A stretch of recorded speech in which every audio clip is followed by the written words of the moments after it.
लेकिन हमारा और तुम्हारा जीवन जो है सिर्फ चमत्कार ही नहीं है, अभी यीशु मसीह की करीब आने का समय है कि हम और उसके करीब और उसका हमारा कमरा जो है उसके व्यक्तिगत हो जाए, एकदम पर्सनल हो जाए। ये हमारा समय है।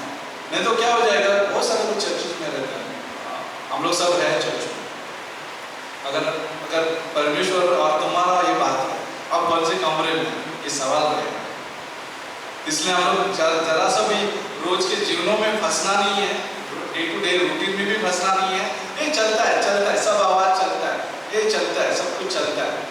हमें चलने वाला आदमी नहीं रहना चाहिए। हमें ये सोचना है कि मैं कितना करीब रहने वाला परमेश्वर के। ये सवाल पूछना जरूरी है। मैं कौन से कमरे में रहने वाला हूँ, कि मैं 11 के साथ, 3 के साथ या 1 के साथ, ये मेरा निर्णय रहता है। इसलिए हम लोग सुनते हैं आवाज को, और ये आवाज बहुत इंपॉर्टेंट है कि मुझे कौन से कमरे में पहुंचाएगी, ये इंपॉर्टेंट है।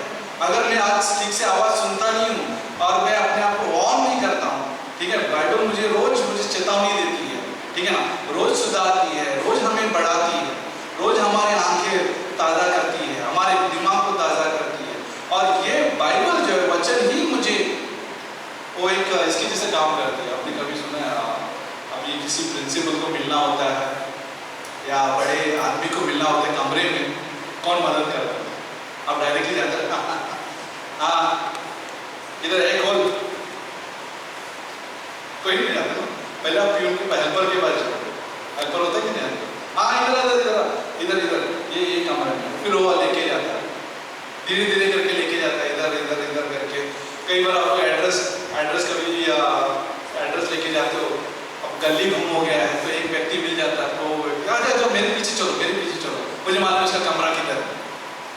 मिला ऐसे कोई ऐसे मिल भी जाते हैं, आजा बताता हूँ कि किधर है करके। कभी गाड़ी वाला भी बता देगा, मेरे बाइक के पीछे ऐसे कोई हेल्पर रहते हैं कि सीधा जाके वो कमरा दिखाता है या बिल्डिंग दिखाता है या फिर वो ऑफिस दिखाता है जहाँ पे वो बैठा है।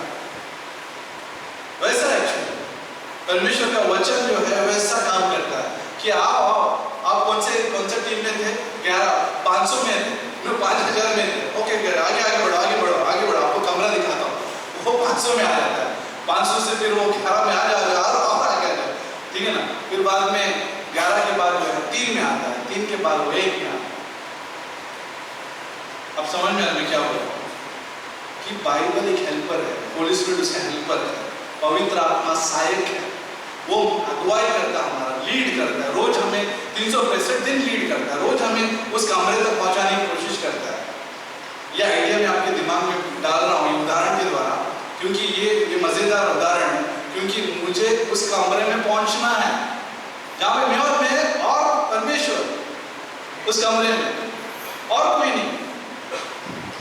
और ये भी नहीं बोल रहा कि मुकाबला कर रहे हैं हम लोग 3 के साथ या 11 के साथ या 500 के साथ, हम लोग मजाक नहीं कर रहे हैं कि देखो उनको है, मैं आ गया कमरे में, उनको देखो, वैसा बात नहीं है, वो बात नहीं है। हम मुकाबला नहीं कर रहे उन शिष्यों के साथ या वो क्रिश्चियन के साथ या वो मित्र के साथ, लेकिन मैं खुश हूँ कि मेरा आमना सामना जो है परमेश्वर के साथ, बाइबल जो है परमेश्वर के साथ आमना सामना करने जैसा, उसकी आवाज सुनने की जैसा, ठीक है ना। और मेरी भलाई जो है उस कमरे में है जहाँ पे मैं और परमेश्वर है, और कुछ मुझे बताना चाहता है मेरे रोज की जिंदगी के लिए वो कमरे में कुछ बताना चाहता है। क्लॉसेट बोलते इंग्लिश में, उस कमरे में मैं और परमेश्वर और दरवाजा बंद है और हमारा पर्सनल टाइम चल रहा है। और टाइम का यहाँ पे कुछ लेना देना नहीं है, मैं टाइम नहीं बता रहा हूँ कि सुबह ही होता है, सुबह एक ही कारण होता है कि किसी का आवाज नहीं रहता है, सब शांत रहते हैं, ठीक है। इसलिए हम लोग परमेश्वर के साथ समय बिताते हैं, बाइबल के साथ, और सुनते हैं, मैसेजेस सुनते हैं, या रात में हम लोग एक्चुअली बहुत सारे लोग बोलते हैं कि रात में थक जाते हैं, तो रात में थकान की वजह से होता हूँ, कोई रात में उल्लू की जैसे खड़े क्या बोलते हैं उसको, क्या बोलते हैं पंछी को, पक्षी क्या होता है, इनके आंखें खुले रहते हैं, उनको चल जाता है, तो फर्क नहीं पड़ता, देर तक रह सकते हो। कोई भी सुबह जल्दी उठने वाले होते हैं तो वो लोग चलते हैं, उनको चलता है वो। तो कहने का मतलब कंक्लूजन ये है, कंपेयर मत करो, अरे यार वो सुबह उठता है तो मेरे साथ भी उठो, या फिर वो देर रात को देर रात को क्या हो जाए, जागरण करो, मेरे साथ जागरण करो, ऐसा नहीं है। सबका अलग अलग बात है, सबका अलग अलग बात है, ठीक है ना। लेकिन समय देना जरूरी है परमेश्वर के, उससे सुनना बहुत आवश्यक है। क्योंकि भविष्यवक्ता अगर वो ठीक से नहीं सुनेगा, अगर वो गलत बोल दिया, तो बाइबल का कानून था उस टाइम पे, नियम था कि उसको पथराव करना चाहिए और मार डालना चाहिए। और प्रोफेसी अगर गलत गई, भविष्यवाणी अगर वो गलत बोलता, झूठ बोलता, और परमेश्वर से ठीक से सुना नहीं है, या फिर परमेश्वर से सुना ही नहीं है और डायरेक्टली बोल भी रहा है और झूठा निकला, तो प्रॉफिट को मारा जाए। ऐसा व्यवस्था था बाइबल में। सोचो आज कितने बार प्रॉफिट को मारना चाहिए, कितने बार भविष्यवाणी कर रहे हैं, कितने बार गलत हो रहा है। किसने जाना कि ये परमेश्वर से है? क्योंकि बाइबल के बाहर हम कुछ बात नहीं कर सकते। आज हम लोग प्रीच कर सकते हैं तो बाइबल पे ही प्रीच कर सकते हैं, क्योंकि वही हमारा साइड मिरर है, वही हमारा हेल्पर है, वही हमारा मार्गदर्शक है और वही हमारा नक्शा है। और उस नक्शे के हिसाब से हम उस कमरे में पहुंचते हैं और हम बहुत ही आनंद मनाते हैं। और प्रॉब्लम्स भी कई बार प्रॉब्लम्स हम भूल जाते हैं जब हम उस कमरे में पहुंच जाते हैं, क्योंकि मैं और परमेश्वर प्रॉब्लम भी भूल जाते हैं, क्या प्रॉब्लम है। और परमेश्वर शायद पूछेगा हमें, वो हमसे सुनना चाहता है कि क्या प्रॉब्लम। आपको एक स्टोरी पता है, यूहन्ना का 21 में, जब पतरस और सारे शिष्य जो है, सारी मंडली जो है, मच्छी पकड़ने के लिए वापस जाते हैं। सोचिए, इतना बाइबल कॉलेज हुआ, इतना सारा क्या बोलते हैं अभ्यास हुआ, सारा अनुभव एक्सपीरियंस हुआ, सब देखा, मच्छी रोटी बढ़ाया, लाजरस को जिलाया, चंगाई हो गए, अंडा चंगा हो गया, ये चंगा हो गया, वो चंगा हो गया, सब कुछ देखा। फाइनली यूहन्ना 21 में अपना वो नेट लेके चल रहे हैं सब। ए भाई चलो, सब लोग किधर गए, यीशु मसीह मालूम नहीं। इतना अभ्यास करने के बाद होता ना, यीशु मसीह पता नहीं। इमाउस के रास्ते भी वही, लूका का 24 में भी वही, दो शिष्य सैड होके चल रहे हैं। अरे यार पता नहीं तुमको क्या हुआ, यीशु ने तीसरा आदमी कौन था, वहां पे यीशु मसीह आया बीच में, उनके बीच में यीशु मसीह आता, ये क्या हुआ, क्यों उदास हो? क्वेश्चन किया यीशु, क्यों उदास हो? आपको नहीं मालूम यरूशलेम में क्या हुआ? तो समाचार दे रहे यीशु मसीह को, आपको नहीं मालूम यरूशलेम में क्या हुआ? यीशु मसीह ने उनको बोला, मूर्ख, तो फुलिश है, तुमको मालूम नहीं था कि जो चीजें मैंने पहले जो कही है, भविष्यवाणी जो की है, वो मेरे बारे में थी। और यीशु मसीह ने उठाकर वो पंक्तियां सिखाने लगा, उन इमाउस के रास्ते के जो शिष्यों को सिखाने लगा, उनकी आंखें खुल गए। ओह, अरे ये तो यीशु मसीह के बारे में। और यूहन्ना के 21 में वहां पे जब पतरस और सारे लोग जो है यहाँ पे मच्छी पकड़ने के लिए गए और वापस उनको मच्छी नहीं मिलती है, और फिर अचानक उनको यीशु मसीह का आवाज सुनाई देता है और यूहन्ना समझ जाता है, अरे ये तो प्रभु है। अच्छा, क्योंकि यूहन्ना समझदार व्यक्ति था, वो ज्यादा करीब था, वो आवाज को पहचानता था, अरे ये तो प्रभु है जो आवाज दे रहा है। और फिर बाद में किनारे पे जाते तो यीशु मसीह उनको पूछता है, आपने कुछ खाया? लाओ, जो आपने पकड़ के लाया वो जाओ लेके आओ। और यीशु मसीह पकाता। ये फेलोशिप है, और ऐसा फेलोशिप परमेश्वर हमारे साथ यूनिक अलग तरीके से हमारे साथ वार्तालाप करता है, और पता भी नहीं चलता कि परमेश्वर कैसे काम कर रहा है हमारे जीवन में, उस कमरे में कैसे छू रहा है, क्या बोलना चाहता है परमेश्वर, क्या पूछना चाहता है मुझसे, परमेश्वर क्या सुनना चाहता है मुझसे। उस कमरे में, उस क्लॉसेट में वो काम होता है। उस कमरे में मैं और जब परमेश्वर वार्तालाप करते हैं, कुछ अच्छी बातें सुनने को मिल रही है, मुझे सवाल पूछ रहा है परमेश्वर मुझसे जो मेरे लाभदायक के लिए होते हैं, ये काम होता है। और जब हम बाइबल पढ़ते हैं तो वही होता है कि परमेश्वर हम ये बाइबल जो है उस कमरे में पहुंचा। तो सवाल ये है कि आप कौन से और मैं कौन से कमरे में, क्या खुश हूँ जहाँ पे भी हो, चल जाता हूँ मैं, कितना जन, 40-50 जन के बीच में, लेकिन व्यक्तिगत रूप से आप कौन से कमरे में? मैं भारत भर के मिशन में हूँ, ग्रेड ग्रेड सारे क्या बोलते हैं, बहुत खुश हो जाते हैं ग्रेड ग्रेड, अरे उत्तर भारत में, गुजरात में, उड़ीसा में, आप किधर हो?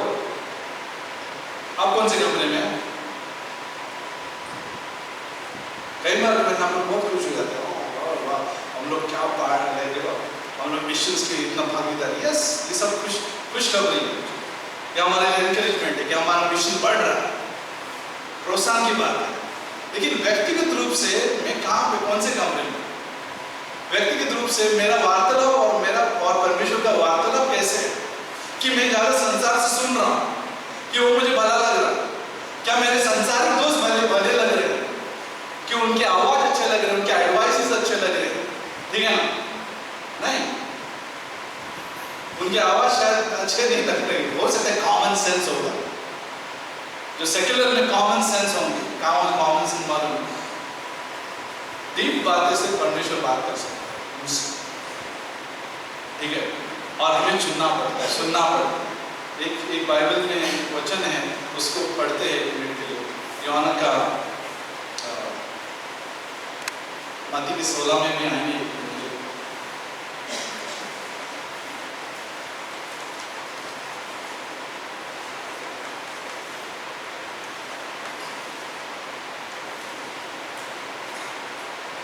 वचन 7 में देखिए, यूहन्ना का 10:7 में यीशु ने उनसे फिर से कहा, मैं तुमसे सच सच कहता हूँ, भेड़ों का द्वार मैं हूँ।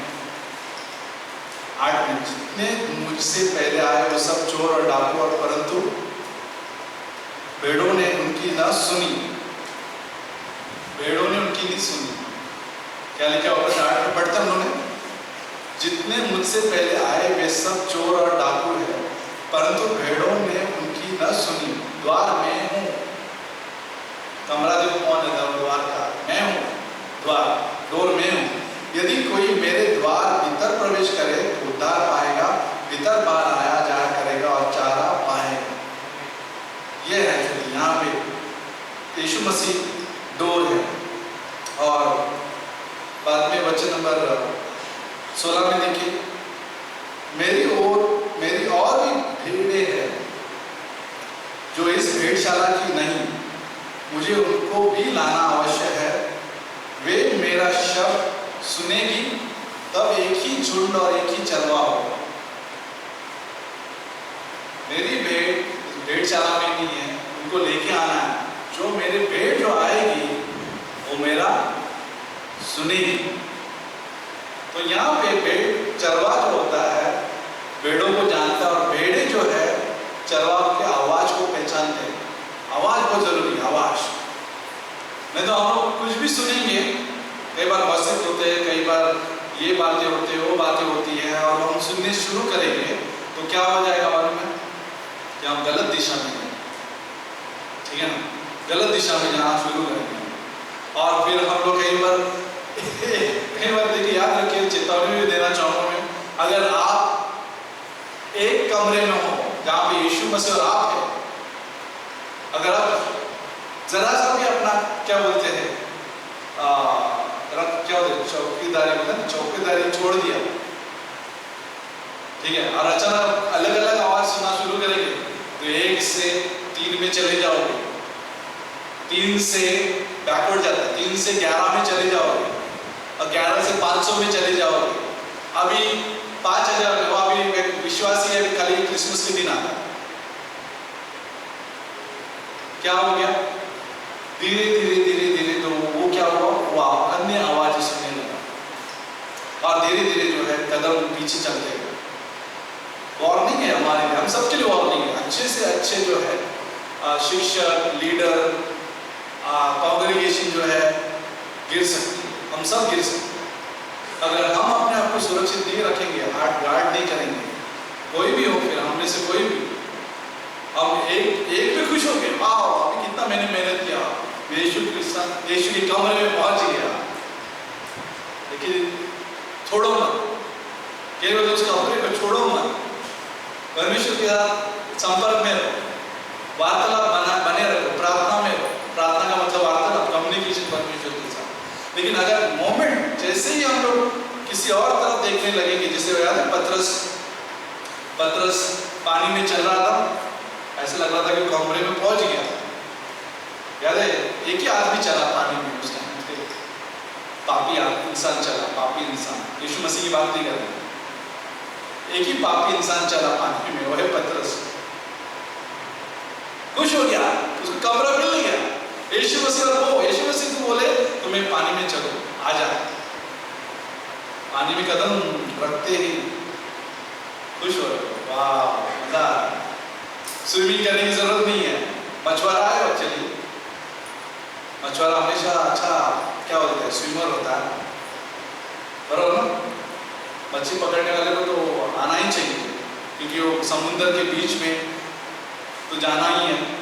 तो जितने भी मच्छी मार रहे होते हैं ज़्यादातर उनको तैरना आता ही है, लेकिन ये तो तैरना नहीं है, वो चलना है भाई, वो चल भी रहे। अचानक तूफान आ जाता है, उसका दृष्टि जो है अभी मुड़ के जो है उस तूफान के पास क्या होता है, बुड़क नीचे जाता हो। अभी वो बचाओ बचाओ कर रहे, तैरना भी भूल गया, तैरना भी भूल गया। अभी वो कह रहे कि प्रभु मुझे बचा, मुझे बचा। यीशु मसीह हाथ बढ़ाता है और उसको नाव में डालता। क्या ये हो सकता है हमारे साथ? हम लोग चल रहे हैं अच्छे से, पानी में चलने का महसूस भी कर रहे हैं, अनुभव कर रहे हैं, चमत्कार देख रहे हैं हमारे खुद के जीवन में, मजा आ रहा है परमेश्वर के साथ, बाइबल क्लासेस मजे आ रहे हैं और आनंद लग रहा है हमें। लेकिन अचानक जो है कुछ आ जाता है हमारे सामने, कुछ आवाजें आ जाती है, अन्य बातें आ जाती है।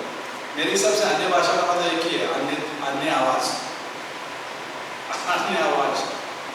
ठीक है, अन्य भाषा का वही मतलब है कि हम दूसरे की आवाज सुनने शुरू करते और गिर जाते, और धीरे धीरे में जो पहले कमरे में था तीसरे कमरे में कुछ हाय योना, हाय पतरस, हाय, फिर बाद में थोड़ा थोड़ा करके 11 हाय थॉमस।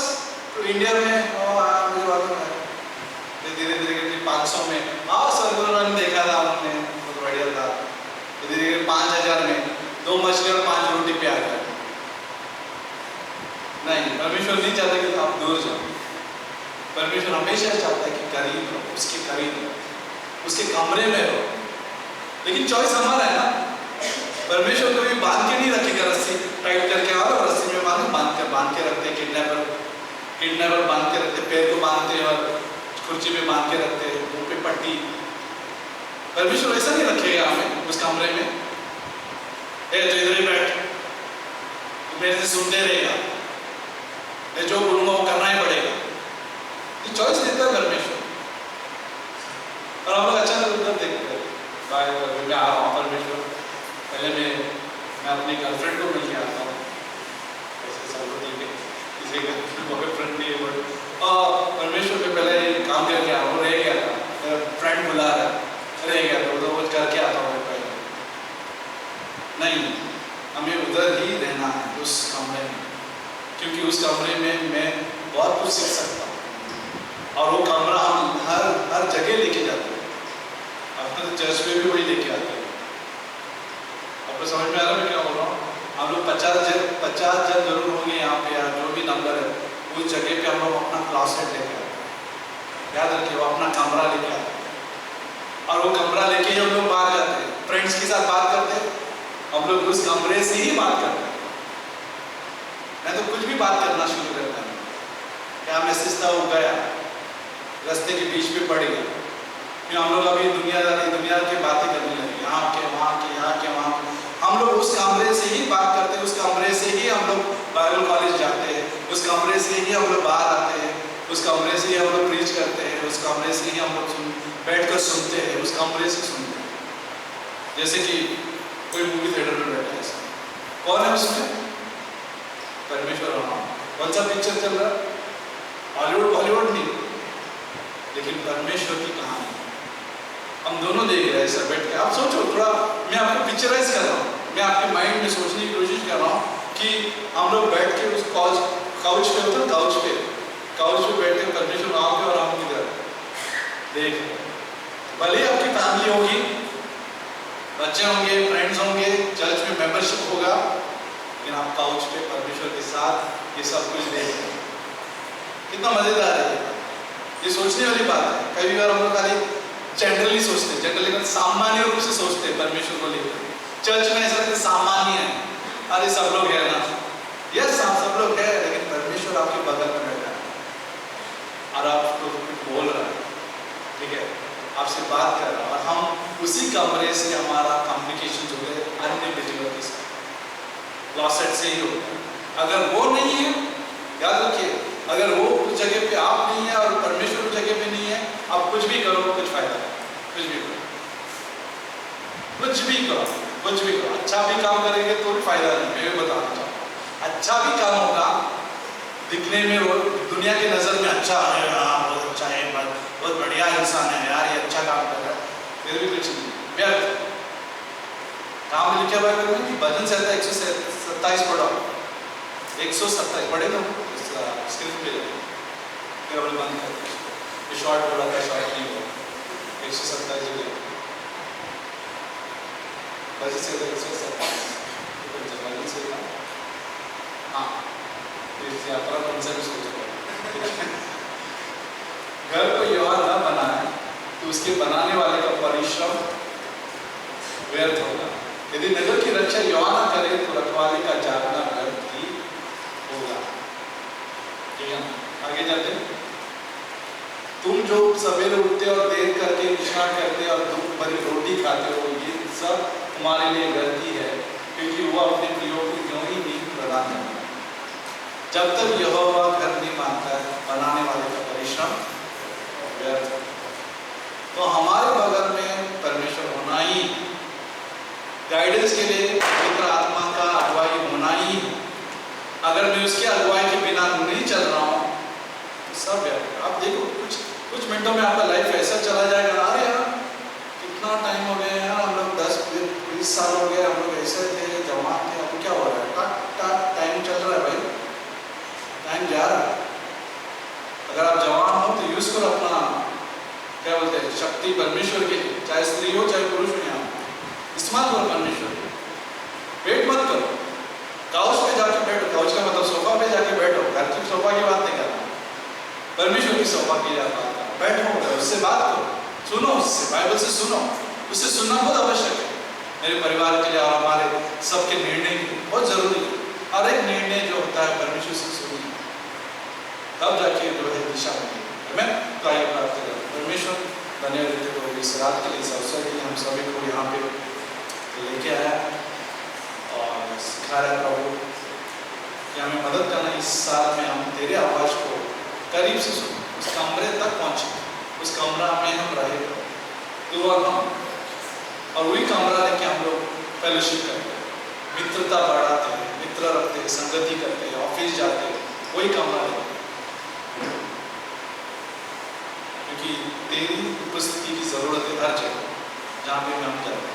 कई बार हम रूठ भी जाएंगे तो भी वो कमरा से हिलना नहीं है, क्योंकि परमेश्वर चाहता है कि हमारा रूठना कम हो, वो गुस्सा कम करेगा, हमें बदल देगा उस कमरे में, सोच विचार चाल चलन वो बदल देगा उस कमरे में। उसका मदद लीजिए ये साथ, परमेश्वर हम सबको मदद की जरूरत है। हमें अगुवाई करना, छूना स्पर्श करना, तेरे पीछे पीछे चलने के लिए मदद करना, तेरे आवाज के पीछे चलने के लिए मदद करना, फ्रेंडशिप में भी मदद करना, चर्च लाइफ में भी, कलीसिया जीवन में भी मदद करना कि तेरे आवाज के अनुसार हम चलें।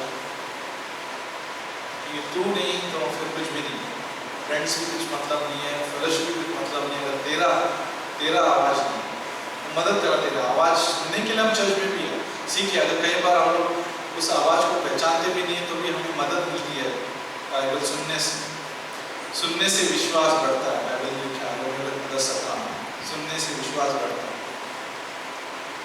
तो जब हम सुनने के लिए चर्च में भी आते तो हम धीरे धीरे उस कमरे तक पहुंचते हैं, धीरे धीरे, एकदम से नहीं, शायद धीरे धीरे, फिर हम खुद ही अनुभव करेंगे कि हम और परमेश्वर का अपना सामना हो और हम लोग सुन रहे उससे।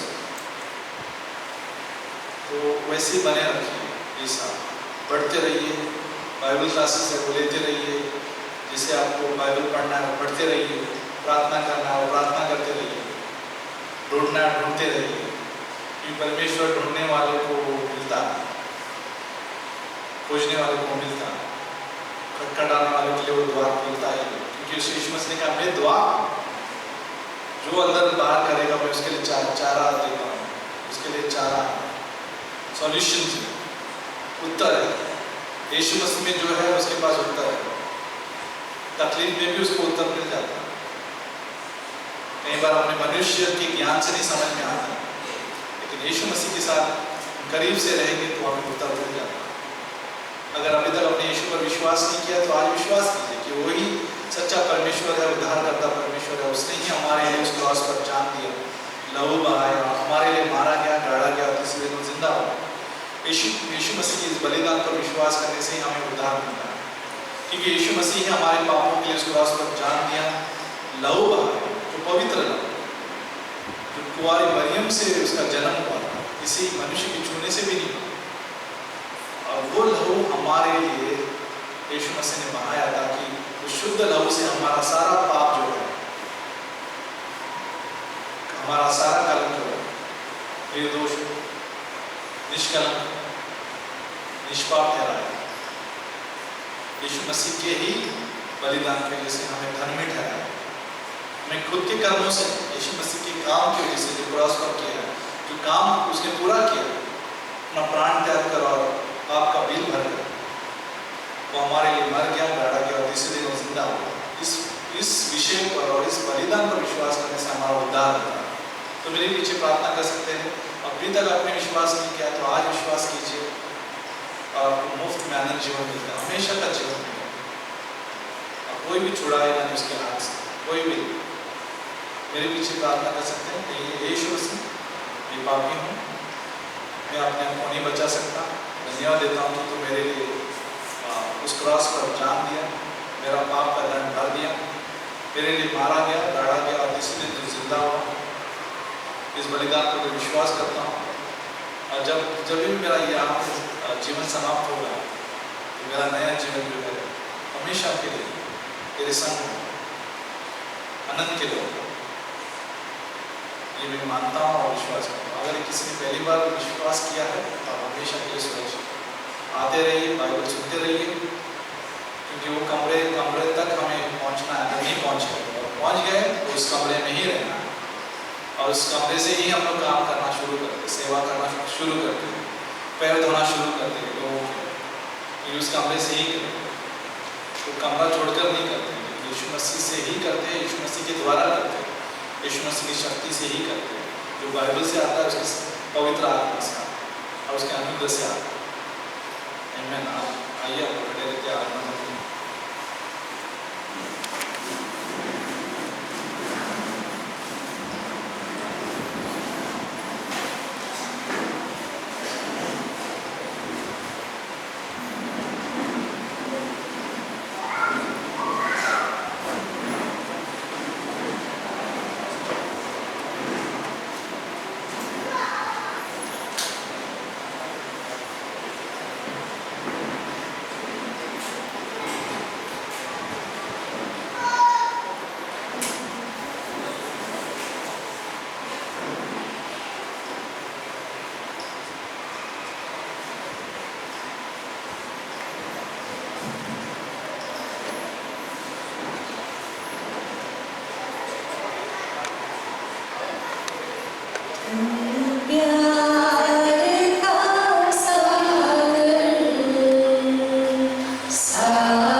इसमें कमरे के बारे में था 2000 साल पहले। कमरा नहीं है भाई, कमरा नहीं है, कमरा नहीं है। यूसुफ और बड़ी ढूंढ रहे कमरे को, लेकिन नहीं, एक मसीह के लिए मिल ही नहीं रहा था जगह, चराई में मिला जगह। परमेश्वर ढूंढ लेता अपना जगह, याद रखिए, परमेश्वर ढूंढ लेता अपना जगह। अगर हम तैयार नहीं रहेंगे कोई और को पकड़ेगा परमेश्वर, तो तैयार है। कभी कभी अगर बाइबल को ठीक से अगर देखा है, यहूदियों को परमेश्वर ने छोड़ा नहीं है, लेकिन साइड में किया, और अन्य जाति जो चर्च है उसको इस्तेमाल किया। परमेश्वर अगर हम तैयार नहीं कई बार, वो पीछा रहेगा, उठाएगा, उठो जागो, आओ मेरे पीछे, ठीक है। लेकिन अगर उसके पीछे नहीं होते तो वो क्या कर सकता है? वो थोड़ी मान के रखा है, पट्टी थोड़ी रहता है मुँह पे, फिर वो किसी और को भी इस्तेमाल कर सकता है। लेकिन हमारा जगह खाली रहेगा, वो जगह कोई भी भर नहीं सकता। तो क्यों ना हम लोग परमेश्वर को बोला, परमेश्वर में यहाँ पे मुझे इस्तेमाल करना, मुझे जागरूक करना, मुझे उठाना, मुझे चलाना, तेरे पीछे आवाज़, तेरे आवाज़ के पीछे चलाने की मदद करना। मुझे उस गैंग में मत रखना जहाँ पे मेरी तरफ तेरे लिए कमरा नहीं, तेरे लिए कमरा नहीं, तेरे लिए कमरा नहीं, मेरे लिए बहुत कमरे हैं। ऐसा नहीं होना चाहिए, ठीक है। परमेश्वर के लिए कमरा रखो, क्या मतलब अच्छा है, कमरा कमरा चल रहा है, लेकिन वो बहुत अच्छा थॉट है, विचार है कि नहीं, परमेश्वर के साथ हमें रहना है। ओके, क्लॉसेट में रहना, क्लॉसेट बोलते हैं इसको। फिर हमारा सर्विस होता है, सर्विस का मतलब सेवा होती है ना। आइए परमेश्वर अपना सभी को अगुवाई करना इस उदाहरणों के द्वारा, कि हम लोग हर दिन तेरे साथ बैठकर फिर तेरे साथ हम सर्व करें, सेवा करें, हमें मदद करना समझने के लिए, मनन करने के लिए कि तेरा जीवन बहुत जरूरी है, हर पल के लिए तेरा वचन जरूरी है, हमारे दिमाग में जरूरी है, हमारे क्रिया में जरूरी है, चंगाई के लिए भी जरूरी है तेरा वचन। तेरा वचन, सिर्फ एक वचन कह दे तो मेरा सेवक चंगा हो जाए। तो प्रभु तेरा वचन भी काफी है हमें चंगा करने। अगर किसी को चंगाई की जरूरत है तो उनको चंगाई देना, तेरे वचन से चंगाई देना, तेरे आवाज से चंगाई देना। नहीं ऐसे लोगों का परिवर्तन हुआ है सिर्फ आवाज सुनने से। कहीं ऐसे कट्टर कट्टर थे, वो लोग भी यीशु मसीह की आवाज़ सुनने से, मेरे वचन सुनने से वो बिलीवर विश्वासी। ऐसा हमारा धन्यवाद देते यीशु मसीह के नाम से।